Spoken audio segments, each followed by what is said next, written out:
I hope you guys are feeling good today. So I already made a video today talking about pretty much congratulating RFK Jr.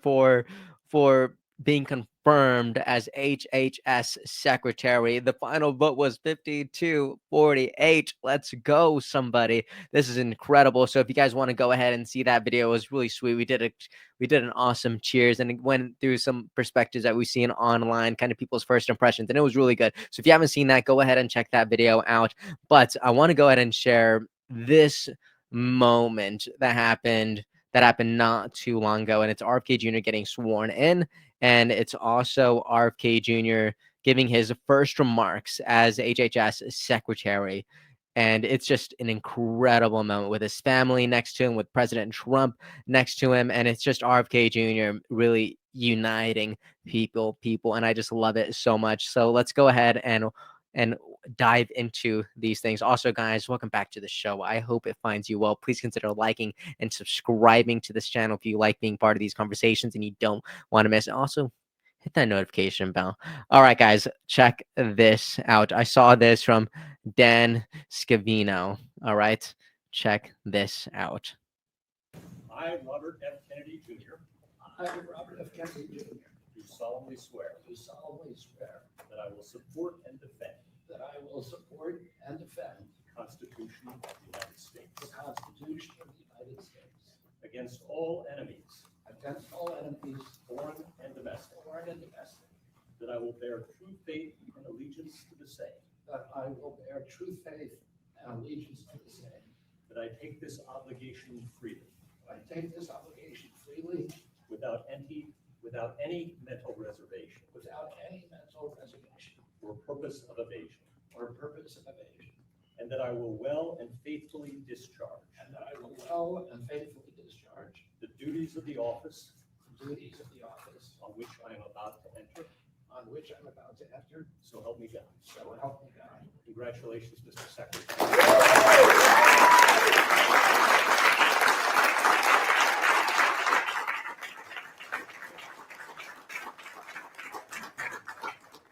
So good. I love it. Also, you see President Trump hugging Cheryl Hines right there. I love it. I love it.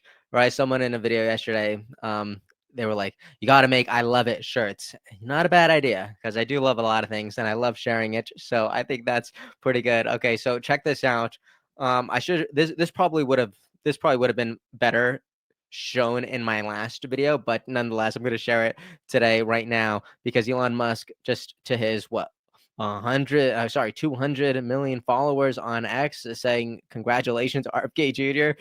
This is just amazing, right? But more funnier things. Check this out. Look what I just saw from the Babylon Bee. This is so funny. RFK Jr. sworn in on raw 32-ounce ribeye, and this is obviously a parody. Babylon Bee is, it's parody news. Nonetheless, still super funny. Another funny thing, real quick before I play the other video, is Stephen L. Miller saying Trump welcoming RFK Jr. to his White House, swearing in. And again, it's President Trump with a bunch of McDonald's. So it's okay though. RFK Jr. He said he's gonna make McDonald's healthy again. All right, the Maha means McDonald's. Okay, I'm just kidding, but nonetheless, I mean, I do think we're going to see some major reform in fast food. We're already seeing Steak and Shake kind of fall in line. So I think that's amazing. Okay, but I also wanted to share this. I'll play the last video first. I'll play this video. This is RFK Jr., his first remarks after being sworn in. And I saw this from the Rapid Response 47 page. And I just think this is amazing stuff. Check this out, ladies and gentlemen. I want to begin by thanking President Trump for giving me this extraordinary opportunity. And I want to introduce my family and thank them for being here. My wife, Cheryl, my cousin, Anthony Shriver, my daughter, Kik, my other daughter, Kira, Catalina Shriver, Joey Shriver, Jackson Hines, and Amaryllis Kennedy. Oh, and I want to thank all of you. Also, I do want to just say real quick, this is 6 minutes, but I think it's genuinely so good. So just to lock in with me, it's a good video. I was going to just share clips, but honestly, This is just the entire 6 minutes is absolutely worth your time. So check this out. For your support and throughout this whole 2.5-year journey. My first time in this Oval Office was in 1961, and I came here to meet or 1962. I came here and I had a meeting with my uncle, who was president then, where we talked about the environment. He was involved deeply, as we all know, in restoring physical fitness to this country. He challenged at one point during his administration, he challenged Americans to do a 50-mile walk, which I ultimately did. But I remember the day that my father completed his walk. We were staying up at Camp David. And my father came in after 18 hours walking on the C&O towpath with his feet bleeding and blisters on them. My father had one of his best friends was Al Lowenstein. And Al Lowenstein ultimately was a congressman from New York who was assassinated himself in 1980. But Al Lowenstein had started the Dump Johnson movement to get rid of President Johnson and end the Vietnam War. And at the time that he started it, people just thought it was a fool's errand. And ultimately, he asked my father to run for president against Johnson. My father wouldn't do it at that time. And he asked Gene McCarthy. McCarthy did it, and he joined that campaign.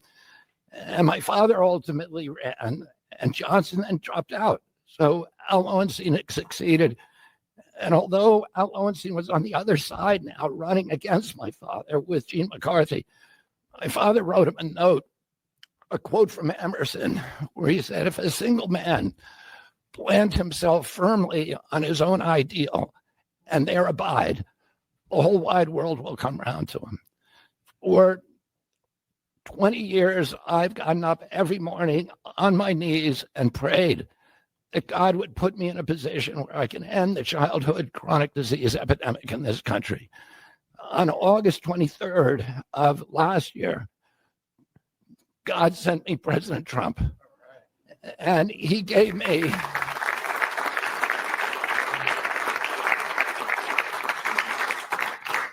he's now given me, he's kept every promise that he's made to me. He's kept his word in every account and gone way beyond it. I'm so grateful to you, Mr. President. A lot of people told me that I couldn't trust President Trump. I better get it in writing. And we did a handshake, and everything that he told me he was going to do, he has done.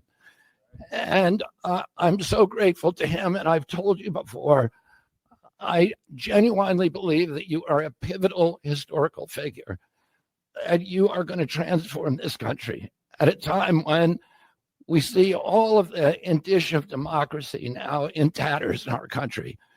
We see the rise of the military-industrial complex, the rise of totalitarianism, these attacks on our Constitution, and this breathtaking epidemic that is disabling our people. President Trump has promised to restore the American dream in this country. A healthy person has 1,000 dreams. A sick person only has one. 60% of our population has only one dream, that they get better. President Trump has promised that he's going to restore America's strength. But we can't be a strong nation if we have a weak citizenry. If people are sick, 60% of our people are sick, 77%, as President Trump mentioned, of our children cannot qualify for military service. And we need a man on a white horse now. We need somebody who is willing to come in and has the spine and the guts and the strength to challenge orthodoxies, to stand in the way of vested interests, and to break institutions that have turned against our democracy. President Trump has shown again and again that he is that hero. And most recently, I greatly appreciate, and I called you the day that you announced the termination of USAID.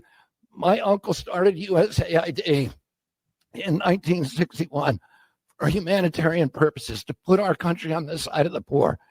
It has been captured by the military-industrial complex. It has become a sinister propagator of totalitarianism and war across the globe. And very few people understand how sinister this agency really is. And President Trump saw that, and he stood up to it with a masterstroke.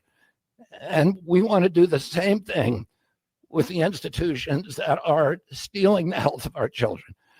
We need a revolutionary figure, and you are that figure. And I'm very grateful for you for giving me this opportunity. I want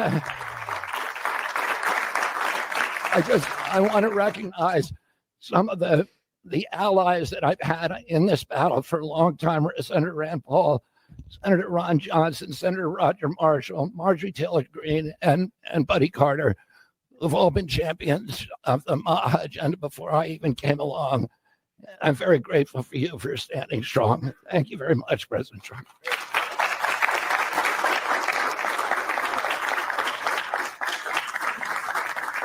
Oh my goodness. Guys, this is so good. Look at them doing a little hug whisper action right there. Isn't this amazing? Okay, there's a couple of things that have come from the White House, and I definitely gotta talk about it. One of them is actually an executive order, which is wild. But before I do, let me just say quickly, guys, I have a newsletter that I'm really excited about and definitely passionate about, where we go ahead and we kind of have these very similar conversations, except I go ahead and send it to you in an email, right? So if you're interested in that, please go ahead and sign up. It is completely free. There is a paid option if you want to go ahead and kind of if you want to move from a viewer to an investor in this, that would be amazing. Okay, so check this out. One of the things that I absolutely love from RFK Jr.'s speech right now was I can't get enough of this story. For 20 years, I've gotten up every morning on my knees and prayed that God would put me in a position where I could end the childhood chronic disease epidemic in this country. And then it happened. And for him to say that again in the Oval Office as President Trump signs him in, like as he is sworn in, this is crazy. This is amazing. And President Trump even tweeted this today. Check this out. RFK Jr. is going to lead a great national mission to make America healthy again. I think he's going to do great things that will really make us very proud. President Trump. And look at these pictures. Aw, come on. Come on. I love how Cheryl is really the one holding it. And in case you guys were wondering, like, he wasn't being sworn in with a ribeye. All right, that would have been funny, but no, it's a Bible. Okay, just so everyone's clear, and he has some of his children next to him, and it's just awesome. Look at this. President Trump tweeted these pictures out today. Holy smokes. And President Trump signing him in. Amazing. And here we go. Another picture with Reagan in the back, looking down, all proud. I love it. Okay, and there's this other thing that I want to share, and I'm just going to go ahead and read this. This was just dropped, by the way. Okay, so this is fresh off the press. Okay, White House sharing making America healthy again. Today, President Donald Trump signed an executive order establishing the president's Make America Healthy Again Commission. All right, look at this. Again, we're just getting nonstop really good pictures today. That's amazing. But let's go ahead and open that up. But I think we're going to get the same information here. So I'm going to read this from the White House. Okay. Make America Healthy Again. Based on all health indicators and global comparisons, Americans are becoming sicker, beset by illnesses that our medical system isn't addressing effectively. The Trump administration is changing that. And look at these awesome graphics. As someone who likes graphic design, I just can't help but be a little excited about this. So go ahead. I'm not going to read everything, but if you want to go ahead and pause it, you absolutely can. Okay, 2 out of 4. Look at this. This is the Making America Healthy Again Commission. Okay, check this out. Really good stuff. Holy smokes. And I love to see it. And you can go ahead and see this from the whitehouse.gov. You want to go ahead and pause this, but You can just go to this website. Absolutely. But I just love that things are getting done. Literally day one, President Trump signs an executive order establishing how important this is next to RFK Jr. Are you kidding me? The amount of efficiency and transparency that we're seeing from President Trump is astounding. I'm even seeing Democrats praise this. They're like, you know what? Some of the stuff that they're doing is actually really good. This is stuff that we've been trying to do, and we couldn't do this just because bureaucracy is real. And I just think it's absolutely wild. So I'm so grateful for this moment, and I just wanted to catch everybody all up in what was happening. Okay, so let me know what you think about this. Let me know what you thought about RFK Jr. getting sworn, and let me know what you think about his speech addressing pretty much the nation and what he's trying to do and what his vision is. And let me know what you think about this executive order that was just signed today with RFK Jr. next to him, establishing the Make America Healthy Again Commission. All right, if you ask me, this is all good stuff, and we are going in the right direction, and we are creating a better future. Okay, I love it. I'm excited, but let me know what you think about this in the comment section. I will see you all next time. Hope you have a great and wonderful day. Episode's over already? Geez, that was fast. Well, they say beautiful things do not last forever, but feel free to watch and listen to another one of these episodes if you're interested in those conversations as well. Also, this next part is huge. Make sure to obliterate that like and subscribe button and turn on the notification bell so you never skip a beat. I also have a newsletter where we dive into the news, politics, and ideas that shape our future. If you're interested in signing up, I'd really appreciate that. Anyways, that's the end of this episode. Thank you so much for watching and listening, and I'll see you next time.